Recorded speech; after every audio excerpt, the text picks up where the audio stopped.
فوتبالیست افغانستانی به رئال مادرید پیوست. ضامن محمدی، فوتبالیست جوان اهل افغانستان و تیم پایه باشگاه رئال مادرید اسپانیا پیوست. ضامن محمدی، فوتبالیست جوان اهل افغانستان که از 11 سال قبل با خانواده‌اش در شهر ملبورن استرالیا زندگی می‌کند و تیم پایه باشگاه رئال مادرید اسپانیا پیوسته است. باشگاه رئال مادرید اسپانیا اعلام کرد که این فوتبالیست جوان توسط تیم استعدادیابی رئال مادرید جذب و به اسپانیا دعوت شده است. ضامن محمدی که اصالتاً از ولسوالی جاغوری ولایت غزنی است، نخستین فوتبالیست افغانستانی الاصل است که به بهترین تیم باشگاه‌های جهان یعنی رئال مادرید دعوت شده است. او قرار است در تیم 17 ساله های باشگاه رئال مادرید توپ بزند. ضامن محمدی چند روز پیش از شهر ملبورن استرالیا، جایی که با خانواده‌اش زندگی می‌کند، راهی مادرید پایتخت اسپانیا شد تا مراحل قراردادش را با مسئولان باشگاه رئال طی کند. او فوتبالش را از باشگاه‌های استرالیایی آغاز کرد و هنوز 17 سال سن دارد. این بازیکن گفته که تلاش می‌کند تا در نهایت به تیم اصلی باشگاه رئال مادرید راه یابد و در کنار ستارگان بزرگ این تیم بازی کند.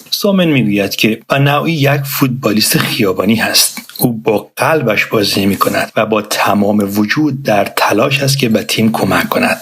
او میگوید ذهنیت پیروزی طلب او بدون شک ریشه در بازی خیابانی دارد. وقتی حرف فوتبال به میان می آید، دیگر مهم نیست که پوستتان چه رنگی است یا چه دینی دارید. همه دور هم جمع میشوید تا لذت ببرید.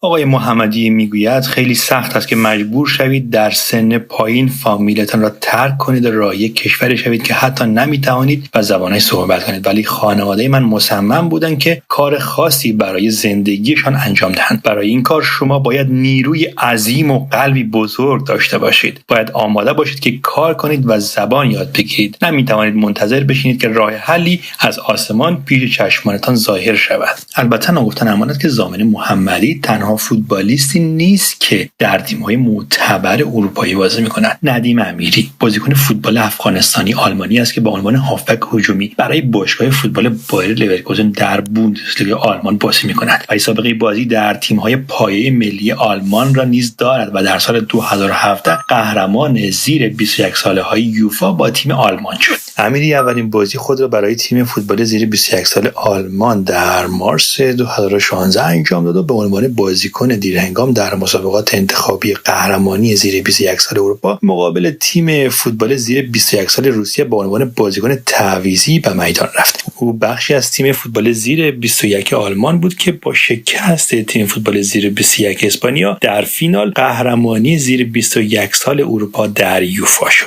و اولین بازی خود در تیم ملی فوتبال آلمان را در 9 اکتبر 2019 در یک بازی دوستانه برابر آرژانتین انجام داد. علیرغم اینکه برای پیوستن به تیم ملی فوتبال افغانستان دعوت شد، او تصمیم گرفت برای آلمان بازی کند. این در حالی است که فدراسیون جهانی فوتبال آخرین رده‌بندی تیم‌های ملی را اعلام کرد که در آن افغانستان با 4 پله صعود در رده 154 جهان و 30 آسیا قرار گرفت.